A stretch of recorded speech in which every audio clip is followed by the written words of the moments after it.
Hi friends, welcome back to my channel. ನಾನು ಚೆನ್ನಾಗಿದ್ದೀನಿ, ನೀವೆಲ್ಲರೂ ಹೇಗಿದ್ದೀರಾ? ಇವತ್ತು ನನ್ನ ಮಗಳಿಗೆ ರಾತ್ರಿ ಜ್ವರ ಬಂದಿತ್ತು. ಬರ್ತಡೇ ಮುಗೀತು, ಶಿರ್ಡಿಗೆ ಹೋಗಿ ಬಂದ್ವಿ. ಅದಾದಮೇಲೆ ನಮ್ಮ ಅಕ್ಕ ಮನೆಗೆ ಹೋಗಿ ಮದುವೆ ಎಲ್ಲ ಮುಗಿಸ್ಕೊಂಡು ಬಂದ್ವಿ. ಈ ಬಿಸಿಲಿಗೆ ಅವಳಿಗೆ ಜ್ವರ ಬಂದಿದೆ. ಇಲ್ಲಿ ಊರಲ್ಲಂತೂ ತುಂಬ ಬಿಸಿಲು. ನನ್ನ ಮಗಳು ಬಿಸಿಲಲ್ಲಿ ಓಡಾಡಿಲ್ಲ ಬೆಂಗಳೂರಲ್ಲಿ. ಇಲ್ಲಿ ಬಂದಮೇಲಂತೂ ತುಂಬ ಬಿಸಿಲಲ್ಲಿ ಓಡಾಡ್ತಾ ಇದ್ದಾಳೆ. ಹಾಗೆಯೇ ನೀರು ಚೇಂಜ್ ಆಗಿದೆ, ಅಲ್ಲಿನ ನೀರು ಇಲ್ಲಿನ ನೀರು. ಮತ್ತು ಶಿರ್ಡಿಗೆ ಹೋದ್ವಿ, ಅಲ್ಲಿನ ನೀರು. ಇಲ್ಲಂತೂ ಈ ಬೇಸಿಗೆ ಬಿಸಿಲು ತುಂಬ ಅಂದರೆ ತುಂಬ ಇದೆ ಫ್ರೆಂಡ್ಸ್.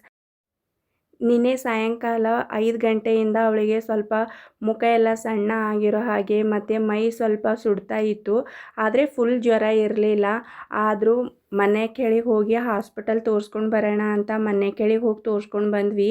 ಆದರೆ ರಾತ್ರಿ ಅಂತೂ ತುಂಬ ಜ್ವರ ಬಂದಿತ್ತು. ರಾತ್ರಿ ಎಲ್ಲ ನಾವು ನಿದ್ದೆನೇ ಮಾಡಿಲ್ಲ. ಎಚ್ಚರ ಇದ್ದು ಅವಳಿಗೆ ತಣ್ಣೀರು ಬಟ್ಟೆ ಹಣೆ ಮೇಲೆ ಹಾಕಿ ಮೈ ಎಲ್ಲ ತಣ್ಣೀರು ಬಟ್ಟೆಯಿಂದ ಒರೆಸಿದ್ದೀನಿ.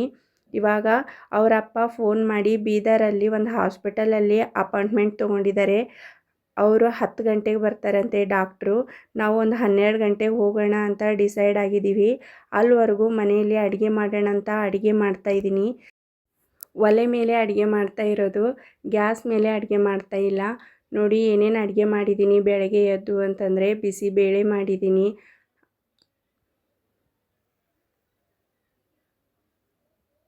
ಒಲೆ ಮೇಲೆ ಅಡುಗೆನೇ ಒಂಥರ ಗಮ್ ಅನ್ನುತ್ತೆ.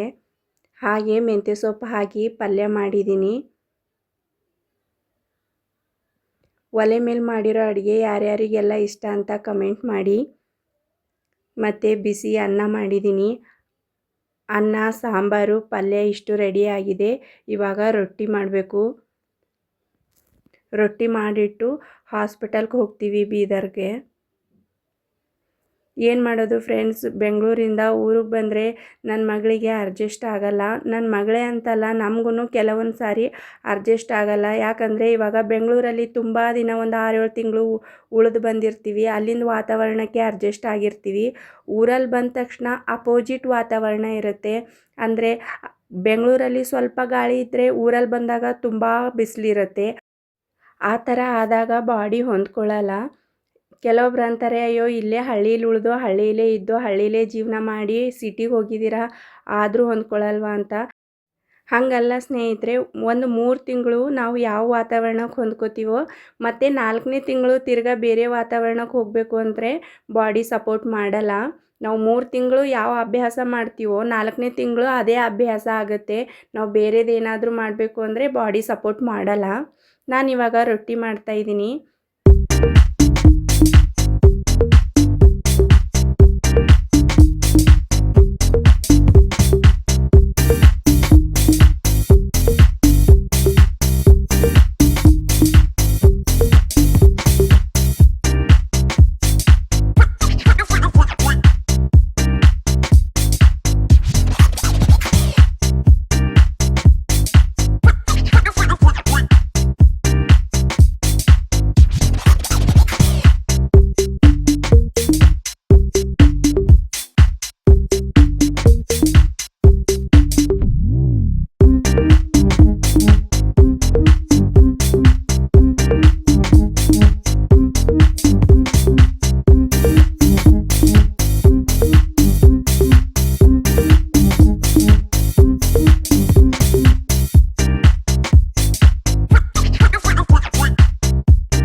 ಮೊನ್ನೆ ನಾನು ನನ್ನ ತಂಗಿ ಕಲರ್ ಚಾಲೆಂಜ್ ಮಾಡಿದ್ದೀವಿ, ಗಿಫ್ಟ್ ಕೊಡೋದು.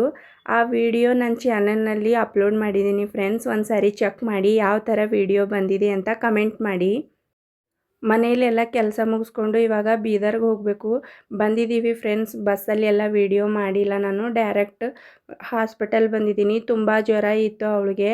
ಅಡ್ಮಿಟ್ ಮಾಡಿ ಅಂತ ಇದ್ದರು, ಆದರೆ ಅಡ್ಮಿಟ್ ಮಾಡಿಲ್ಲ. ದಿನ ಬಂದು ಇಂಜೆಕ್ಷನು ಗ್ಲುಕೋಸು ಹಾಕಿಸ್ಕೊಂಡು ಹೋಗ್ತೀನಿ ಅಂತ ಹೇಳಿದ್ದೀನಿ. ನೋಡಿ ನನ್ನ ಮಗಳ ಮುಖ ನೋಡೋಕ್ಕೆ ಆಗ್ತಾ ಇರಲಿಲ್ಲ. ಅದು ಇದು ಏನೇನೋ ಹೇಳ್ತಾ ಇದ್ದೀನಿ ಇಂಜೆಕ್ಷನ್ ತೊಗೊಳಕ್ಕೆ ಅಂತ. ಮಲಗಿದ್ದಾಳೆ. ಹೊಟ್ಟೆಲೆಲ್ಲ ಒಂಥರ ಸಂಕಟ ಆಗ್ತಾಯಿತ್ತು. ಯಾಕಂದರೆ ನನ್ನ ಮಗಳಿಗೆ ಈ ಥರ ಎಲ್ಲ ನೋಡೋಕೆ ನನಗೆ ಇಷ್ಟ ಆಗಲ್ಲ. ನನ್ನ ಮಗಳು ತುಂಬ ಆ್ಯಕ್ಟಿವ್ ಆಗಿರ್ತಾಳೆ. ಯಾವಾಗಲೂ ಏನಾದರೂ ಒಂದು ಮಾಡ್ತಾ ಇರ್ತಾಳೆ. ಒಂದು ಕೆಲಸನಾದರೂ ಮಾಡ್ತಾ ಇರ್ತಾಳೆ, ಒಂದು ಮಾತಾದರೂ ಆಡ್ತಾ ಇರ್ತಾಳೆ, ಏನಾದರೂ ಮಾಡ್ತಾನೇ ಇರ್ತಾಳೆ. ಹಾಗೆಯೇ ಹಾಸ್ಪಿಟಲ್ ಹೋಗಿ ಹಾಸ್ಪಿಟಲೆಲ್ಲ ತೋರಿಸ್ಕೊಂಡು ಅವಳಿಗೆ ಏನಾದರೂ ಬೇಕೇನೋ ಕೊಡಿಸೋಣ ಅಂದ್ಕೊಂಡೆ. ಆದರೆ ಅವಳು ಏನೂ ತಗೋಲಿಲ್ಲ, ಏನೂ ಬೇಡ ಅಂದ್ಲು. ಹೊಟ್ಟೆಲೆಲ್ಲ ಒಂಥರ ಸಂಕಟ ಆಗ್ತಾಯಿತ್ತು. ಮನೆಗೆ ಬಂದ್ವಿ. ಮನೆಗೆ ಬಂದಿದ್ದಾದಮೇಲೆ ನಿನ್ನೆ ಅಕ್ಕಿ ನೆನೆ ಹಾಕಿದ್ದೆ ದೋಸೆ ಮಾಡೋಣ ಅಂತ. ನಿನ್ನೆ ಖುಷಿಯಾಗಿದ್ವಿ ದೋಸೆ ಮಾಡೋಣ ಅಂತ ಅಂದ್ಕೊಂಡೆ. ಆದರೆ ಏನು ಮಾಡೋದು, ರಾತ್ರಿ ಅನ್ನೋಷ್ಟೊತ್ತಿಗೆ ನನ್ನ ಮಗಳಿಗೆ ಜ್ವರ ಬಂದುಬಿಡ್ತು. ಹಾಗಾಗಿ ಅಕ್ಕಿ ರುಬ್ಬಿರಲಿಲ್ಲ, ಹಾಗೇ ಇಟ್ಟಿದ್ದೆ. ಇವಾಗ ಅಕ್ಕಿ ರುಬ್ಬೋಣ ಅಂತ ಅಕ್ಕಿ ರುಬ್ತಾ ಇದ್ದೀನಿ.